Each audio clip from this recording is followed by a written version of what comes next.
I begyndelsen, før tid og rum eksisterede, vandrede en gudinde ved navn Valor gennem mørket.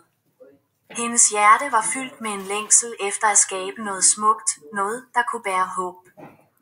Lys og kærlighed. Med hendes kraft kunne hun forme og væve alt, og hun besluttede at skabe en verden, som skulle være et sted for fred og vækst.